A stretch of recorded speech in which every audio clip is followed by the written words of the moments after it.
tidak peduli itu ada protes masyarakat. Pokoknya kalau sudah ini penambangan terutama oleh swasta akan dilanjutkan, maka masalah ini tidak akan pernah mendapat perhatian. Dan itu di pasal 2. Nah berikutnya, kalau bicara konstitusi, maka perlakuan terhadap rakyat, misalnya tanah adat, rakyat yang terganggu lingkungannya itu banyak sekali. Ada pencemaran air dan sebagainya, tidak pernah mendapat perlakuan atau perlindungan dari undang-undang yang ada, seperti di pasal bahwa ini sebetulnya bertentangan dengan pasal 28B, 24H, 24C Undang-Undang Dasar. Nah, berikutnya, next. Nah, jadi karena itu kita ini 2 slide dari tadi sekian banyak perubahan sampai ada perubahan keempat, termasuk memasukkan ketentuan undang-undang Ciptaker ke dalam undang-undang Minerba. Kita mencatat misalnya pertama itu perubahan ini dilakukan cacat formil, ya. Formil maksudnya cara membuat undang-undang itu.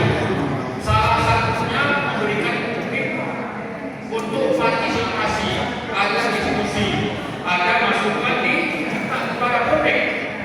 Ini tidak terjadi, dan itu sudah ditunjukkan oleh MK waktu menolak undang-undang Ciptaker. Kenapa sampai ditolak? Karena salah satunya tidak melibatkan publik. Ya, tapi untuk Minerba hal yang sama terjadi. Ini MK menolak. Jadi MK juga bermasalah, bukan cuma DPR dan pemerintah saja.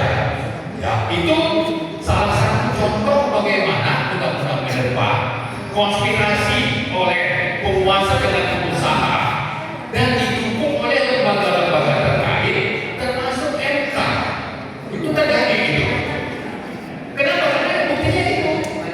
Yang harusnya kalau MK sendiri yang bikin keputusan, yang mengelola itu harus BUMN 100%. Kenapa dibiarkan untuk dikelola oleh swasta?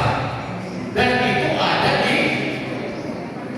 Jadi kalau saya sebut tadi putusan MK tentang penguasaan negara yang 5 itu, ya, ada membuat kebijakan, perizinan, pengaturan, pengawasan dan pengelolaan, itu dari MK.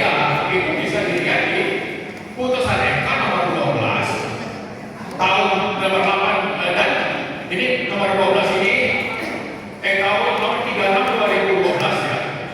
Ini tentang judicial review undang-undang migas. Lalu ada judicial review undang-undang sumber daya air itu nomor 8 2013 yang menjelaskan kalau disebutkan menguasai negara menguasai SDA, maka menguasainya itu tadi ada 5 aspek, dan waktu mengelola itu harus oleh BUMN. Nah, itulah yang tidak terjadi. Jadi MK sendiri melanggar putusan yang dibuat. Jangan tanya pemerintah dan DPR.